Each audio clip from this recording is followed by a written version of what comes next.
Assalamualaikum warahmatullahi wabarakatuh. Perkenalkan, nama saya Siswa Priyotomo dari kelas 11 TKR 7. Di sini saya akan menerangkan materi tentang ban dan pelek. Materi tentang ban.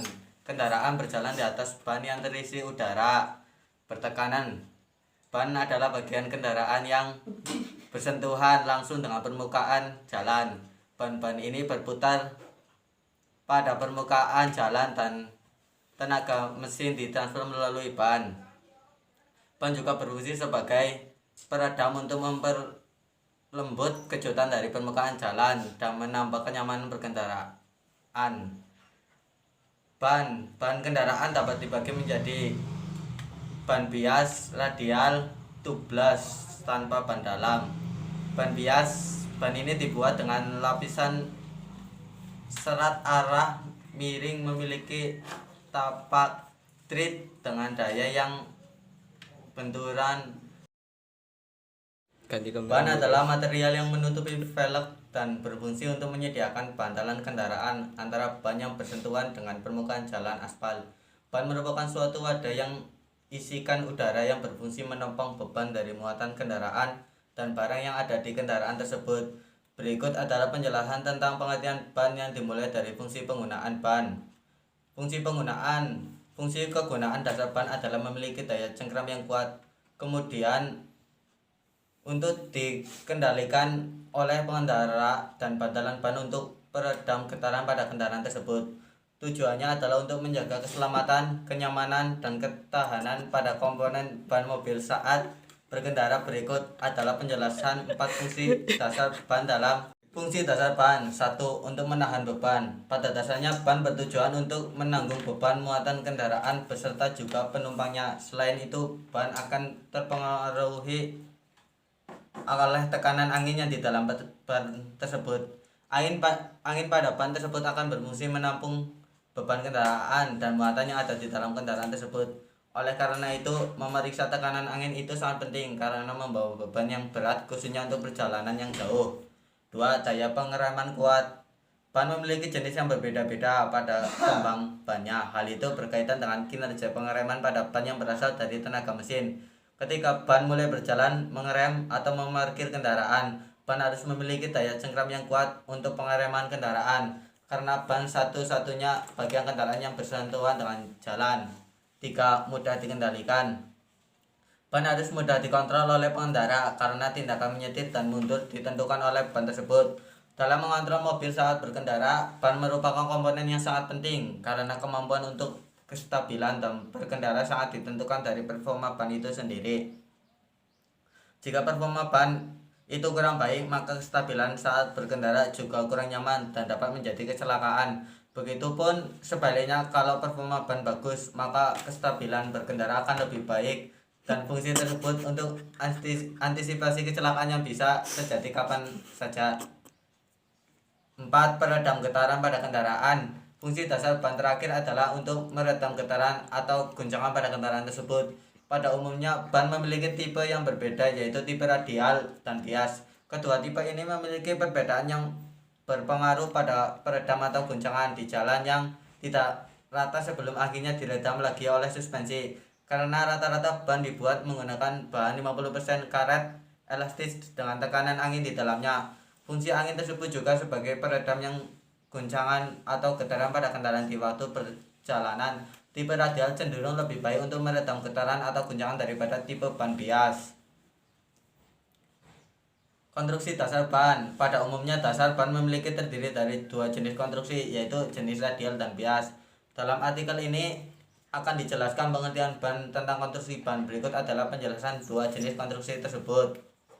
Ban bias. Konstruksi ban bias mempunyai rangkaian terdiri dari berlapis-lapis bahan tekstil berupa nilon yang disusun saling silang. Lapisan tekstil tersebut terdiri dari 10, 12, 14, 16 atau lebih lapis 1, 3, 5 dan seterusnya pada satu arah. Sedangkan lapisan lainnya 2, 4, 6 pada arah yang berlainan. Pada konstruksi ini, rangka pada bagian mahkota ban atau crown merupakan satu kesatuan dengan bagian samping atau sidewall. Dengan demikian, pada saat ban bergerak, maka bagian tapak ban akan mengalami pergerakan mengikuti pelenturan ban, mengakibatkan perubahan luas kontak dan dengan permukaan jalan. Pelenturan ban juga mengakibatkan efek pergerakan saling memotong antar lapisan rangka ban sehingga menimbulkan radial. Konstruksi ban radial mempunyai rangkaian terbuat dari satu lapis bahan kawat baja yang direntangkan dari bed bibir ban ke bed dengan sudut 90% terhadap arah pergerakan ban dan relatif radial terhadap titik tengah ban. Pada bagian crown atau mahkota ban mempunyai beberapa lembar lapisan stabilisator yang juga berfungsi sebagai pelindung. Dengan bentuk konstruksi ini, maka bagian tapak ban akan bekerja secara terpisah sehingga pergerakan seatbelt tidak mempengaruhi kerja bagian tapak ban. Dengan kata lain, pelenturan ban tidak mengubah luas kotak antara ban dengan permukaan jalan. Selain itu, tidak ada pergerakan antar lapis rangka ban seperti pada ban bias karena ban radial hanya terdiri dari satu lapis kawat baja dan efek panas yang ditimbulkan lebih kecil dibandingkan dengan ban bias dan panas yang ditimbulkan juga lebih mudah dilepas. Kemudian kelebihan ban radial adalah umur pemakaian lebih lama karena lapisan pelindung pada crown melindungi kerusakan pada daerah crown. Daya cengkram lebih baik, hemat bahan bakar karena lower rolling resistance lebih stabil.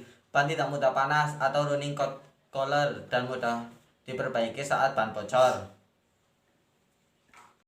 Pelek merupakan komponen yang vital bagi keselamatan dan pengemudian, sehingga harus cukup kuat menahan beban vertikal dan beban samping, gaya pengendaraan dan pengereman, serta berbagai gaya yang menumpungnya. Pelek juga harus ringan mungkin dan harus balance sehingga dapat berputar dengan milis pada kecepatan tinggi dengan rim yang dirancang dengan tepat agar dapat menahan ban dengan kuat. Pelek diikat dengan kuat pada baut tanam hub bolt yang dipasang pada axle hub dengan mur roda. Mur roda dibuat sedemikian rupa sehingga pelek dapat menempatkan posisinya dengan tepat dan center secara otomatis pada axle hub saat pemasangan.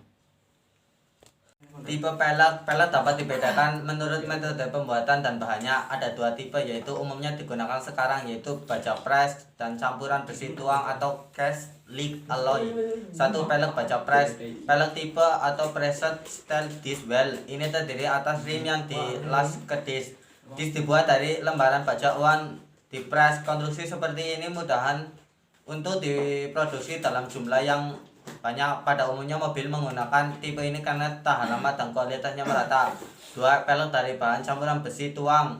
Pelek atau cast lead alloy disc well ini terbuat dari bahan campuran biasanya dari aluminium atau magnesium. Pada umumnya digunakan untuk mengurangi berat dan menambah penampilan kendaraan. Sistem kode spesifikasi pelek. Ukuran pelek tercetak pada permukaan pelek itu sendiri, biasanya meliputi lebar, bentuk, diameter pelek, misalnya 5,50 f kali 15 SDC.